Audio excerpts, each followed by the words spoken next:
arguments and evidence to defend their position. Another example would be, should children be allowed to have smartphones? And if that was the topic, then the motion of the debate might be, this House believes that children should be allowed to have smartphones. And that would be the proposition's argument. And the opposition would have to obviously argue the opposite, that children should not be allowed to have smartphones. So let's have a look at topic number 3. Should students be required to regularly visit museums? So if that is our topic, who has an idea what the motion could be?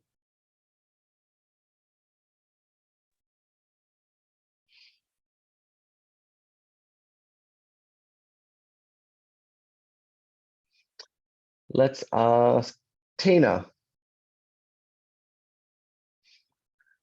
Based on... Yeah, go on. This House believes that students should be required to visit museums. Very good. This House believes that students should be required to regularly visit museums. Good. Now, let's get Sally Ride. I'll ask you, if topic number 4, is it better to be an only child or to have siblings? What do you think a possible motion could be?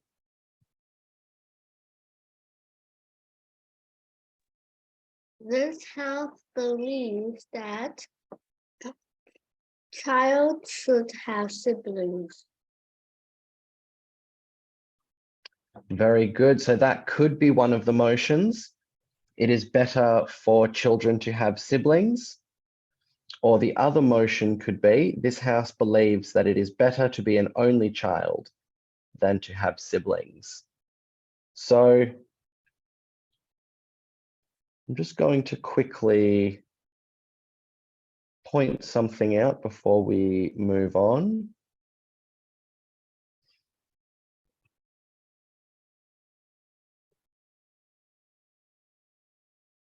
So the motion can actually go either way.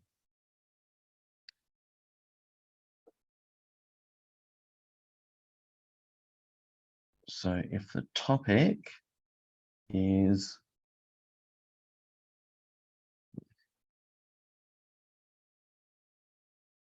it better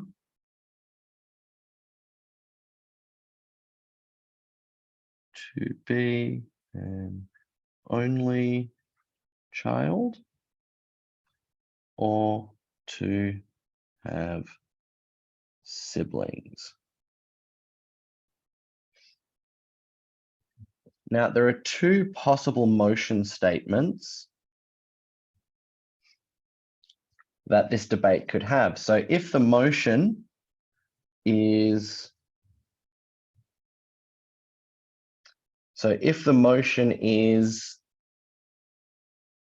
this House believes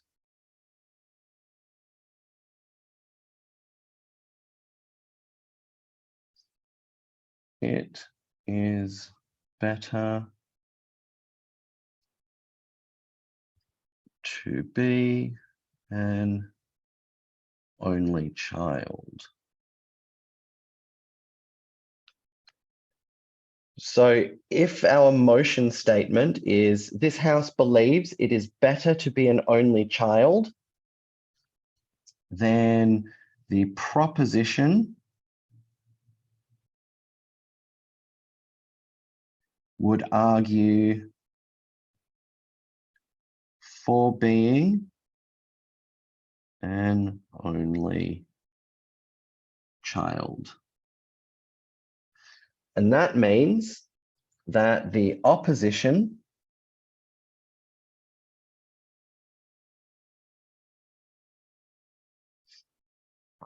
would be arguing to have siblings.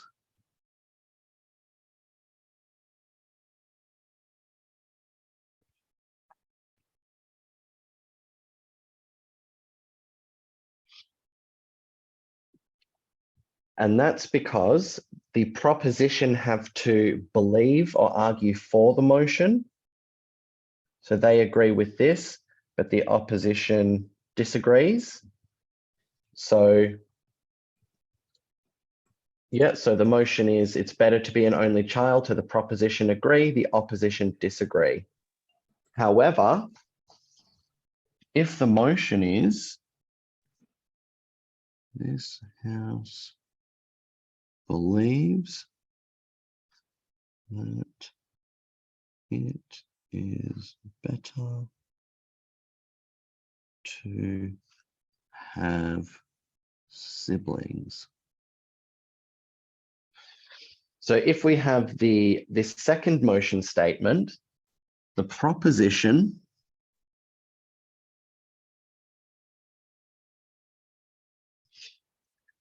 would argue that it's better to have brothers and sisters. And now the opposition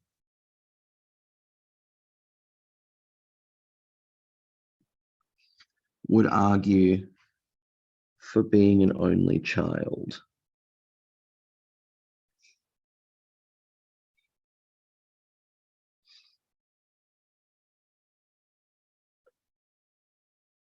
So we see that the proposition again is agreeing with the motion and the opposition is disagreeing with the motion. The only difference is that because the motion has changed, the arguments have changed as well.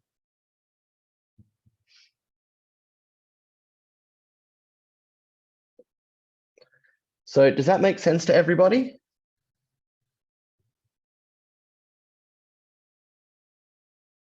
How the proposition and the opposition are determined because of the motion. Does that make sense to everybody? Excellent. Very good. Okay.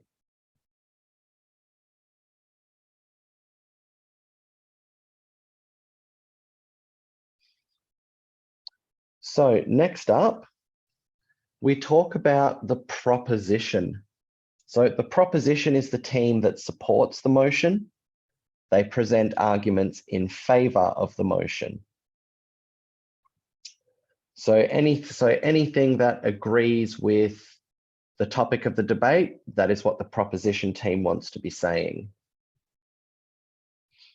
And as well, we have the opposition, and they are the team that oppose the motion. They present arguments against it. So anything that proves the motion is wrong, that is what the opposition want to be saying.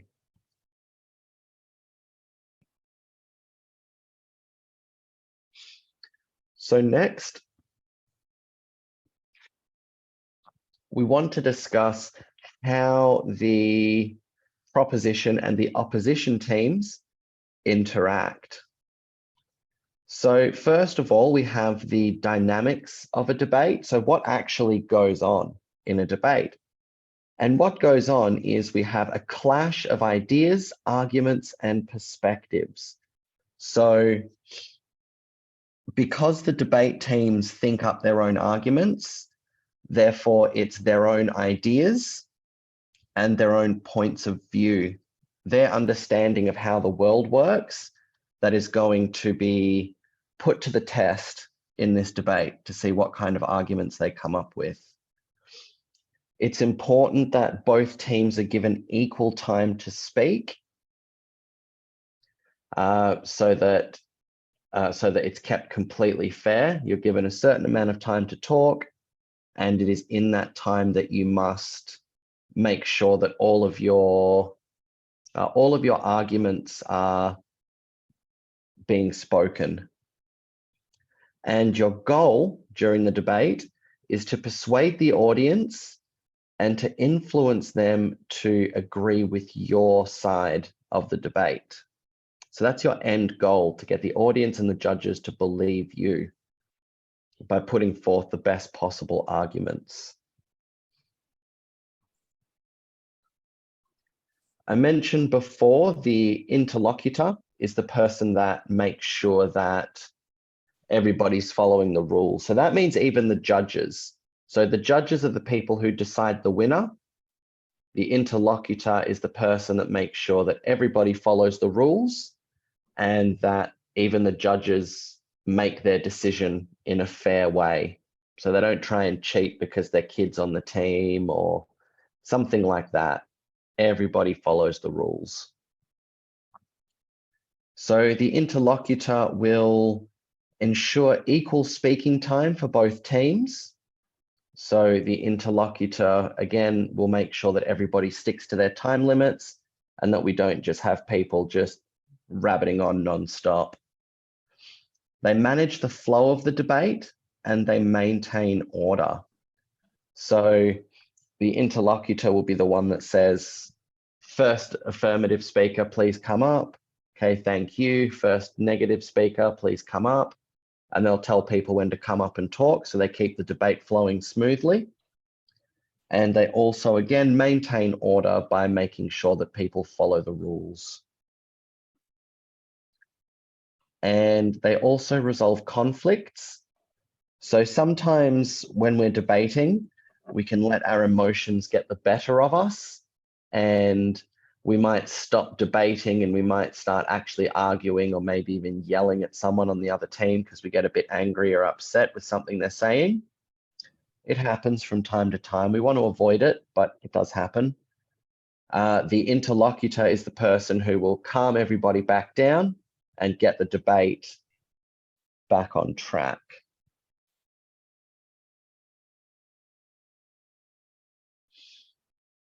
So what I would like to do now is to give you some points to think about when we are discussing the proposition and the opposition and how they make their arguments.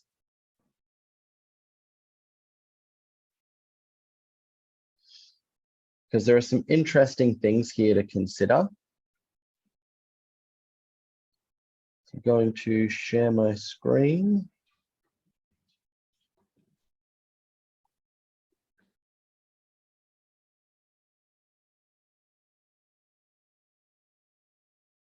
There we go. So these are some things to think about when you are writing your arguments. So debates require participants to construct persuasive arguments for both the proposition and the opposition sides. By developing well-reasoned and evidence-based arguments, debaters can effectively present their perspectives and engage in meaningful discussions. Here are some strategies to help you construct arguments for both sides.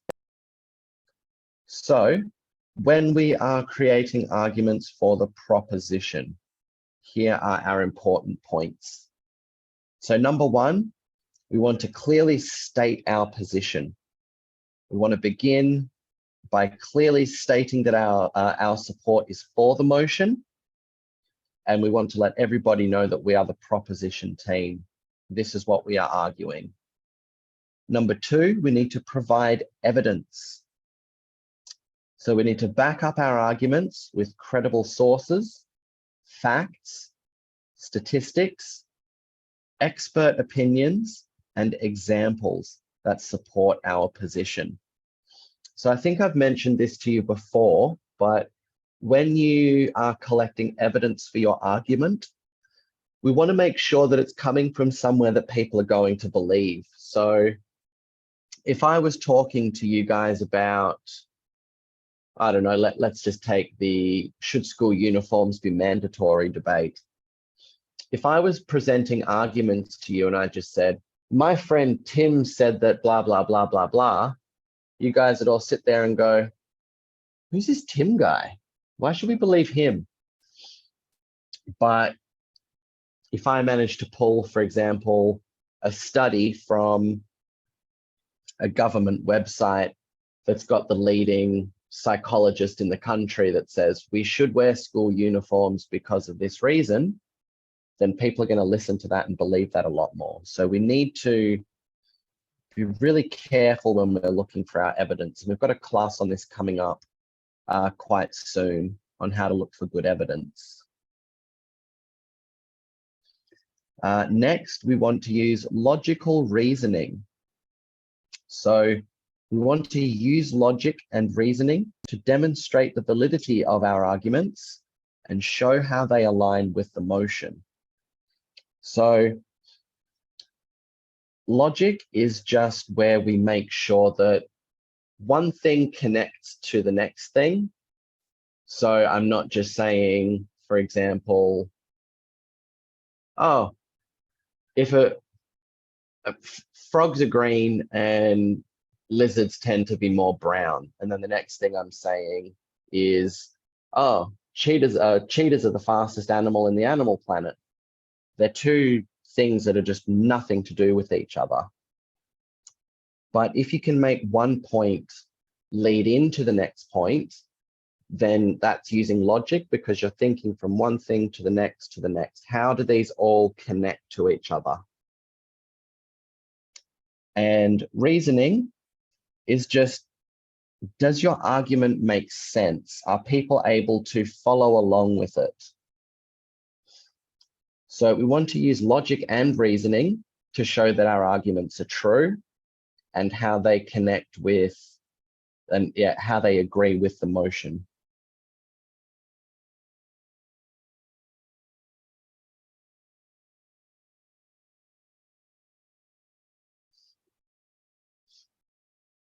Next, we want to anticipate and address counter arguments. So before we even get into the debate, we want to be thinking up any possible arguments that our opposing team may have. So if we can prepare a defense for them before our opponents have even made their arguments, our debating is just going to be that much stronger. Yeah. So we need to be prepared for what our opponents are going to say, and we need to try and prepare defenses for as many possible arguments that they may have. And if you can do that, then you will become very hard to beat in a debate.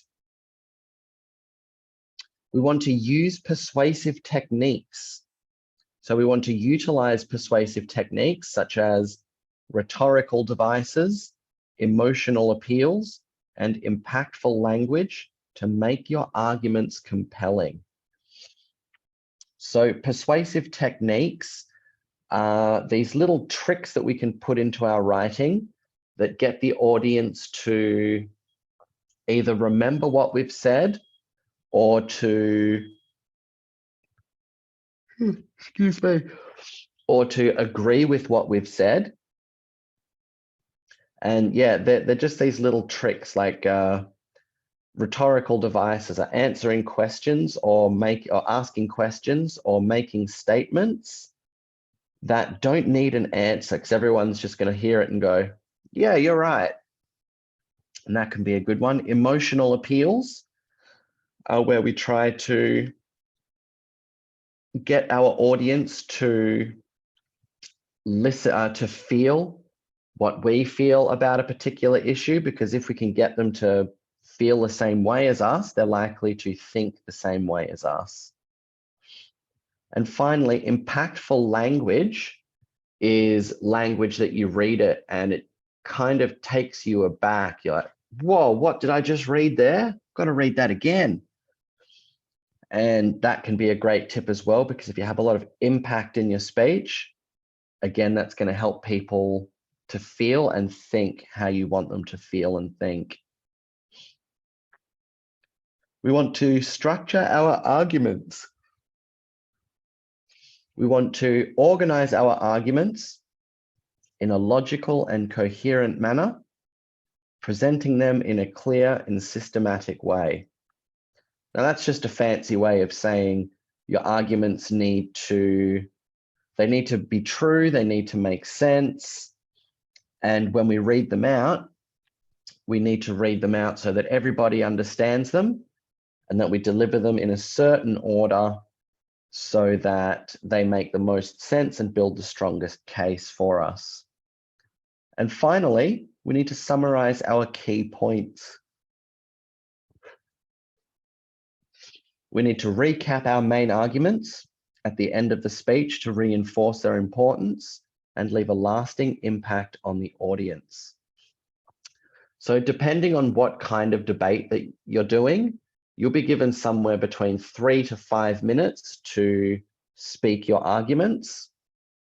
And you can say a lot of things in 3 minutes. So it's always important just to summarize, which is to go back and just remind the audience of all of the important things that you've said so that they can remember your arguments best. So if you can summarize well, you'll remind the audience about everything that you've just said.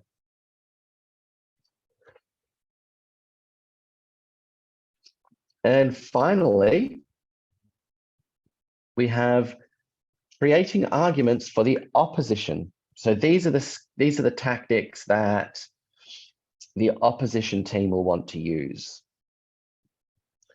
So we can clearly state our opinion, or our opposition, sorry.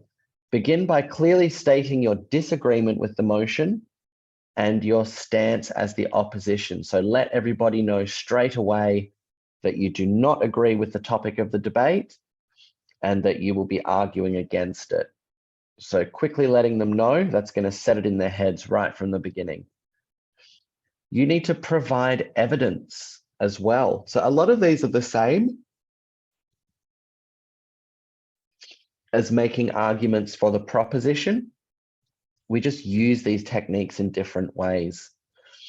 So we need to provide evidence as well. We need to back up our arguments with credible sources, facts, statistics, expert opinions, and examples, except we want to use them to challenge the proposition's position. So we want to use our evidence to prove the proposition wrong. We need to use logical reasoning. So we use logic and reasoning to highlight the flaws in the proposition's arguments and demonstrate the weakness in their position. So we're using our logic and our reasoning to pick holes in the proposition's arguments and make it so that we can give our own arguments to prove that we're right and the proposition is wrong.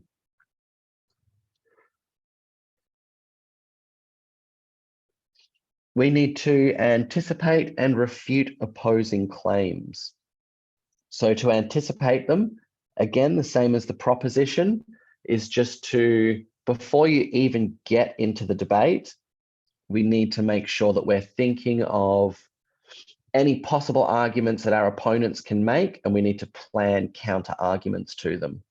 Really prove them wrong and show the weakness in their arguments. So we also use persuasive techniques. We employ persuasive techniques such as logical fallacy identification, critical analysis, and well-structured counter arguments to persuade the audience to reject the proposition. So whereas the proposition are using tips and tricks to try and get the audience on their side to agree with them, the opposition need to use persuasive techniques to, logical fallacy identification. So that's where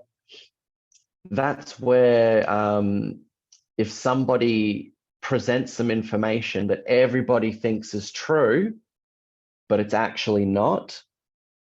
And so we need to be able to identify that information and point it out to the audience to let them know, no, that's actually wrong. There's critical analysis, which is being able to listen to their argument and be able to really think about it and go, okay, that doesn't make sense, but if they did this, then how does that happen? No, that's wrong. To really be able to go through their arguments and be able to, yeah, find anything that's wrong with it. And we need to have well-structured counter arguments to persuade the audience to reject the proposition. So we need just as much effort going into our rebuttals as we need going into our own arguments as well. So that's why it's important to plan and anticipate what your opponents will say. We have structure our arguments. So we need to organize our arguments in a logical and coherent manner, presenting them in a clear and systematic way. So we have, again, the same thing. Our arguments need to make sense and everybody needs to be able to understand them. And we need to present them in a way that everyone understands and in an order that's going to make them as strong as possible. And finally, number 7, summarize your key points. So you need to be able to remind the audience of the arguments you've made, because you've just been given 3 to 5 minutes to speak and you can say a lot in that time. So remember, constructing strong arguments involves thorough research, critical thinking, and effective communication. Practice presenting your arguments with confidence and clarity to enhance your debating skills. So those are some really good tips for creating your debating arguments. So where did Mary's hair go? It's the same as the wall behind her. That's crazy. So, does anybody have any questions about the stuff that we've just talked about? I know we covered a fair bit of material. So if you have any questions or anything you'd like me to explain again, please ask now, and I'll happily do that.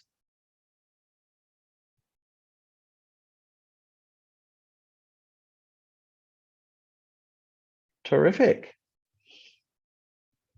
So,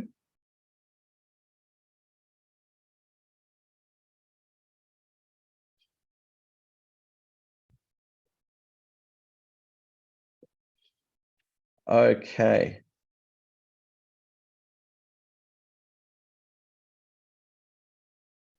Let's go back to our slideshow here, and we're going to do a little activity.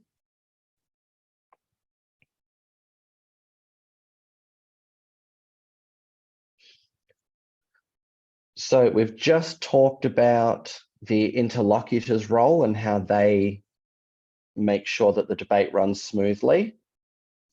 But now we're going to do a little bit of a recap. So first of all, let's go back and define these roles.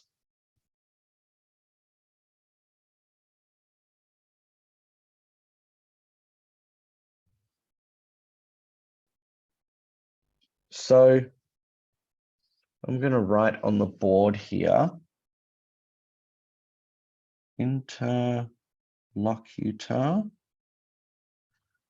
motion,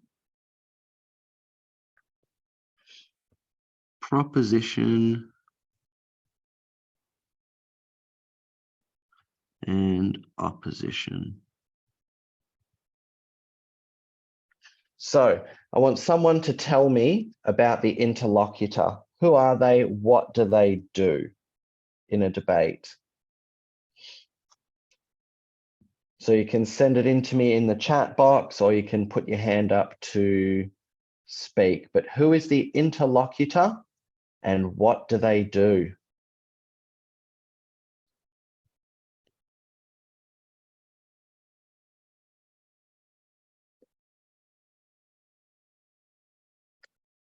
Let's go. Bill from Hanoi. What can you tell me about the interlocutor?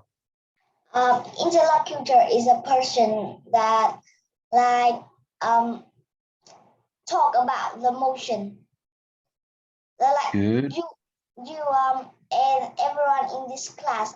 I am an interlocutor and I'm talking to everyone Good. about So they the debate. good. So they introduce the motion. Yeah. They make sure the rules are followed.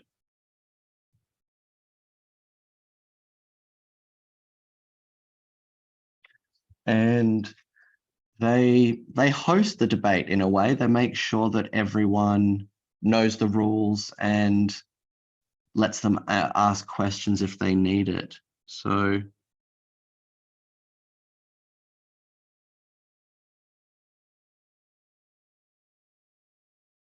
very good, Bill. Well done.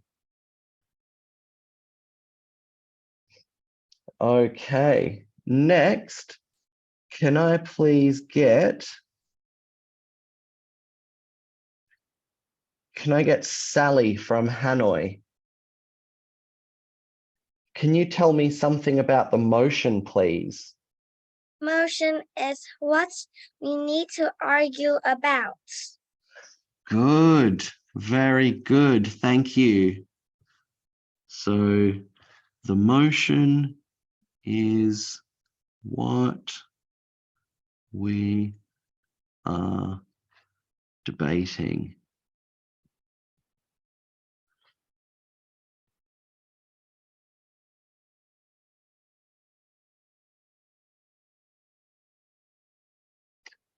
Also known as the topic sentence. Very good, Sally, thank you.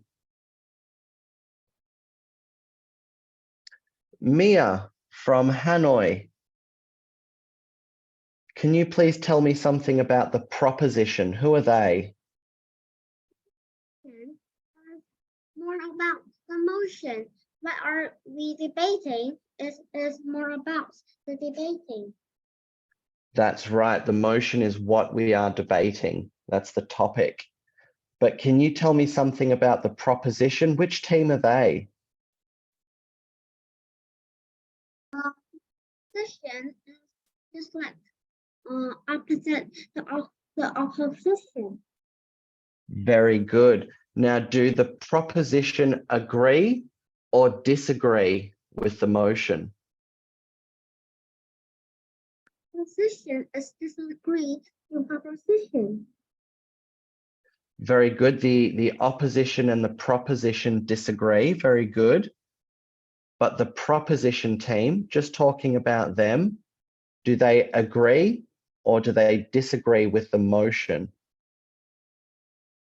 They agree. Very good. So the proposition agrees with the motion. Very, very good. Thank you, Mia. And next, I'll ask Sonic, please. Can you tell me about the opposition team?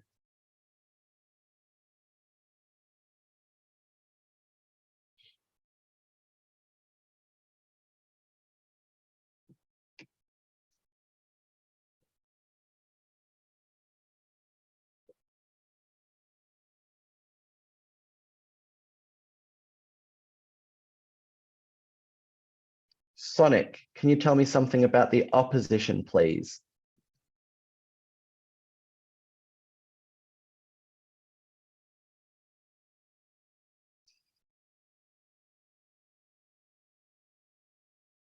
Nope. The opposition is don't agree with them.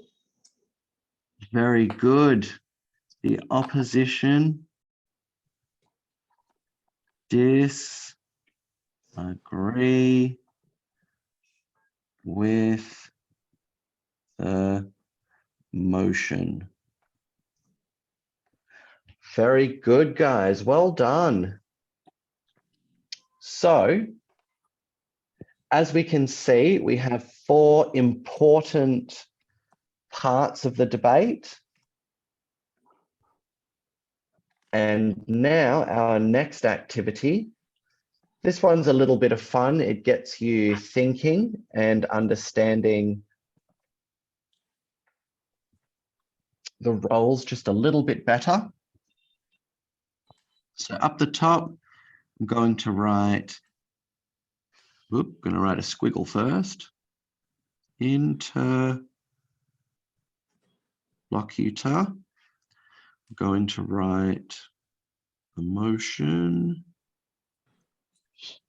We're going to write proposition. And we're going to write opposition. Now, I'm going to draw a series of lines that connect all of these parts together. I've been told by other classes that this looks like the drawing of a big plate of jelly. So I've decided to call this the jelly game. So what we're going to do, yes.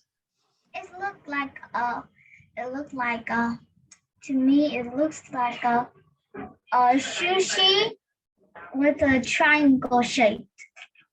It looks like a sushi with a triangle shape. Yeah, my mom usually make it for me. I think I like that one better than a big plate of jelly. Kimbap. Oh, kimbap. Is that the Korean version of sushi? Yes. Yes. Yum. I love sushi and kimbap. Delicious. Yes. Me too. Sushi is from Japan. Yeah, sushi's from Japan. Also kimbap. They are I thought similar. Are they I thought- similar to each other? They are, because I always thought that kimbap was Korean. But I thought the way they make it together like each other. Could be. I mean, my uncle married a Korean lady. She's absolutely lovely. She's a beautiful cook. And Teacher. whenever she does, yes. I don't know why in Vietnam people make very much kimbap, but they usually call it sushi.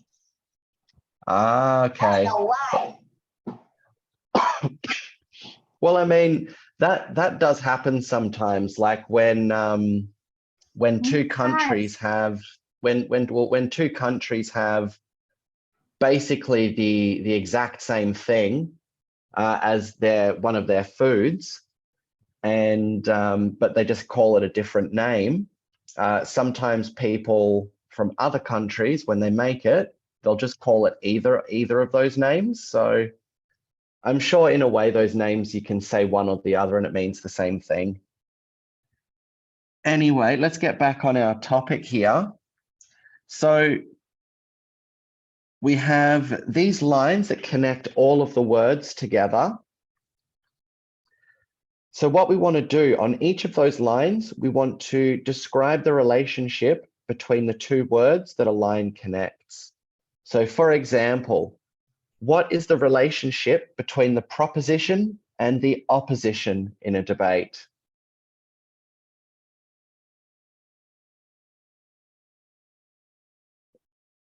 Sally Ride, you've got your hand up. I'll ask you. What is the relationship between the proposition and the opposition? Relationship. Yes, so how do the proposition and the opposition interact during a debate? How do they, what do they do with each other?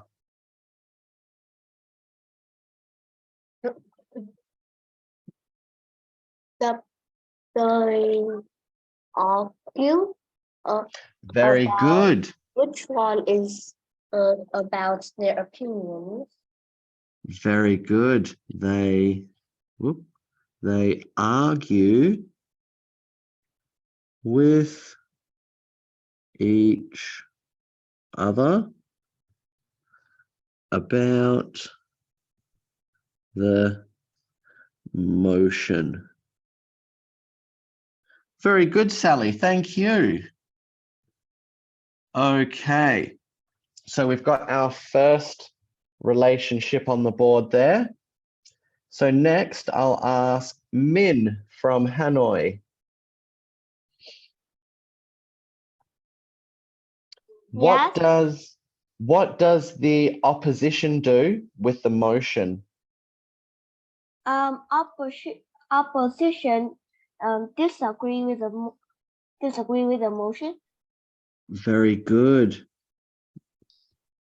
So the opposition and the motion disagree or argue against.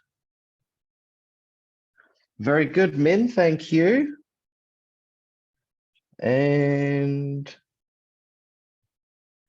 let's have a talk to Brian. Brian from Bien Hoa. Yeah, Can you tell me, please, what is the relationship between the proposition and the motion? it agrees with the motion. Very good. The proposition agrees or argues for the motion. Very good, Brian. Thank you. Okay, next up, I'll ask Mayan.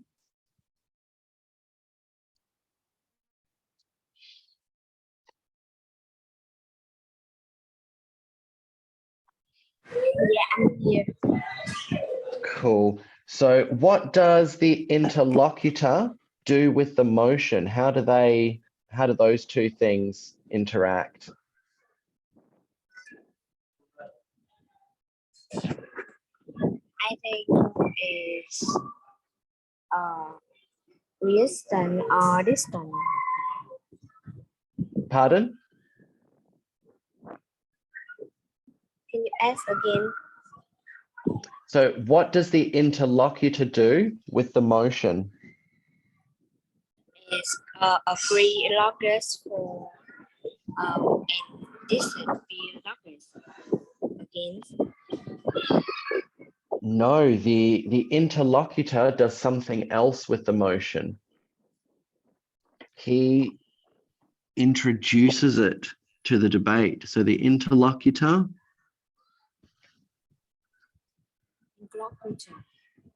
introduces the motion to the debate.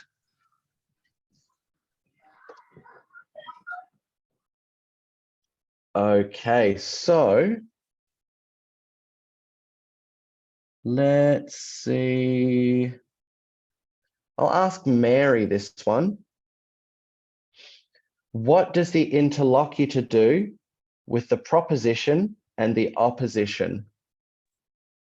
The interlocutor do. I'll give you a clue. The answer is the same for both teams. Argue with each other about the motion. No, not the proposition and the opposition, but how does the interlocutor interact with the teams? What does the interlocutor do for the teams?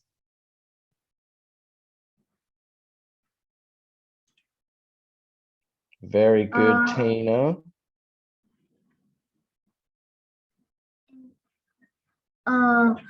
Agrees with the largest floor. No, the interlocutor is like the policeman of the debate. So what does the interlocutor do? Introduce the motion. That's true. They introduce the motion, but what do they do for the teams? What does the interlocutor do for the teams?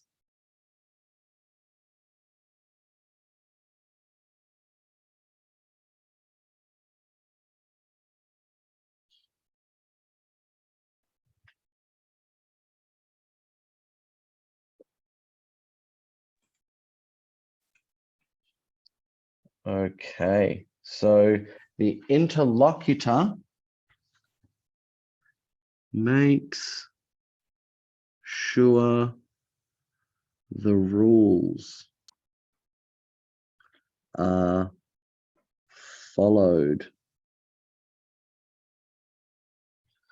And it's the same for the other team as well.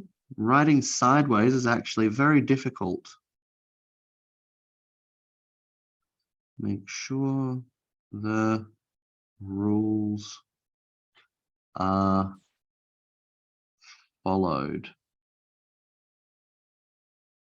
And also gives each team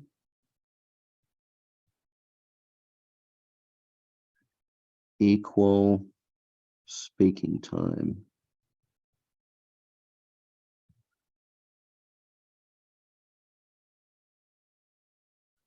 Yeah, you can just see my writing get messier the more sideways I get.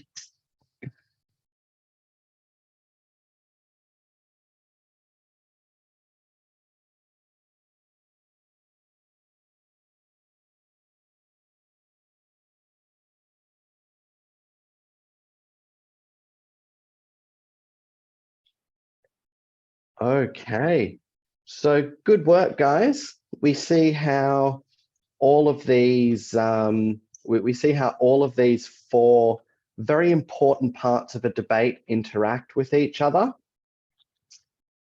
And so if we can understand this, then it doesn't matter what the topic is, what kind of debate it is. If we understand what these four parts are, debating will get 100 times easier for you. Okay.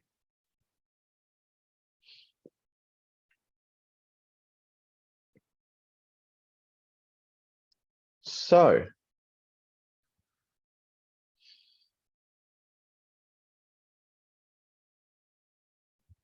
let me share my screen again and we'll finish off our slideshow.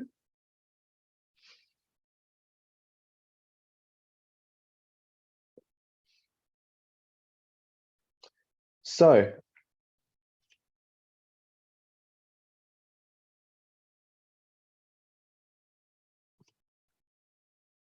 understanding or the importance of understanding these roles.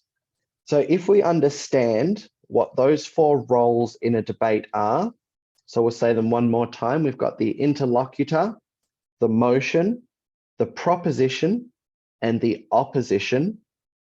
By understanding those roles, you will be able to participate in a debate more effectively because you'll know what everyone and everything is supposed to be doing. Because the interlocutor also has a few other jobs like clarifying rules. So if you or another team doesn't understand one of the rules of the debate, you're allowed to ask the interlocutor, can you explain this rule to me, please? And then they'll understand it so that everyone knows the rules equally to each other so that we're able to have a more effective debate. It enhances your ability to construct well-informed arguments and counter-arguments because by knowing which team you're on and what you are arguing, because you know the motion and you know what team you're on, you're able to research your arguments better. You're able to write them better because you know which tips and tricks and techniques you should be using. And yeah, it's just going to make you a much better debater. And finally, it promotes a deeper understanding of the debate process and the dynamics. So just knowing this stuff is you're just gonna understand what debating is so much more.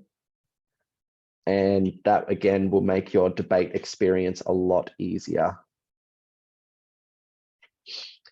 So what are the next steps? I want you to practice identifying and analyzing motions, propositions, and oppositions in debate. I want you to explore different debate scenarios and motions to strengthen your understanding. So go on to YouTube, search up some of these following terms.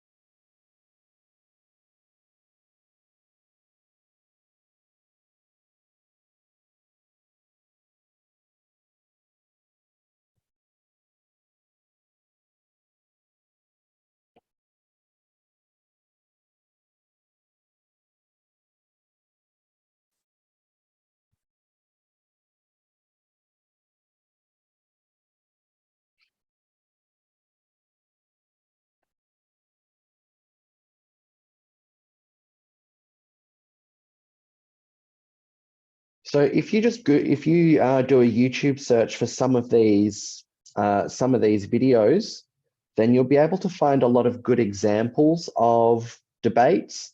So I want you to watch some, and I want you to, good question. So Mary has just asked what academic means, and academic means like higher education, so like university, college, just any, and the sorts of things that you would study at university. So academics is just like higher education. So those debates, you might struggle to understand some of the things they're talking about, but just give it a go. And if you don't understand what they're talking about in an academic debate, just stick to watching high school competition debates or primary school competition debates, and you should be able to understand those a lot easier. But still give the academic ones a go. And yes, so our next lesson, just to fill you guys in, is going to be on the, we're going to have a big revision session of everything we've learned in the last 3 lessons. So I'm going to go over your homework with you, make sure that you are like understanding the stuff that we've talked about, because everything that we've covered so far is kind of going to be your big, it's going to be your big foundation of debating. And from here on out, we're going to be focusing on more specific things. So there won't be as much of me talking, and you guys will get to participate a little more. So are there any questions before we wrap up? Are there any questions before we finish class today?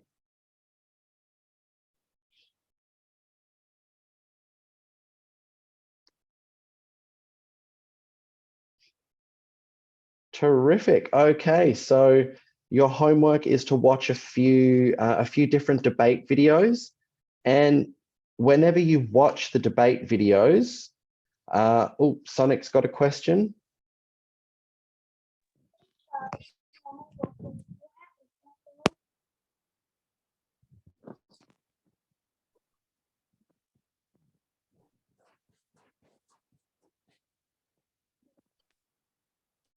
Sonic, do you have a question?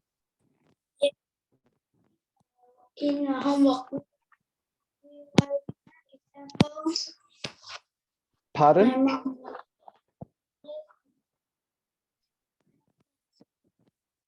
Are you asking what the homework is? No, I'm asking. My mom answers in the homework. We'll have example. You'd like an example of some videos to watch? Okay, so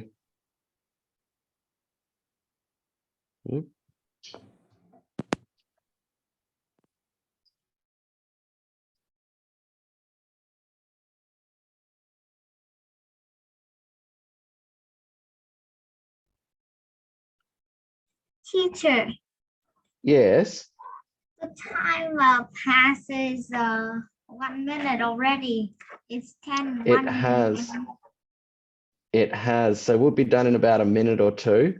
But so here's some examples. So high school debate championships, world schools debate,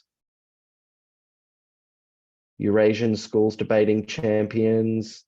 So we see lots of debate videos like this that are good to check out, or we can type in primary school.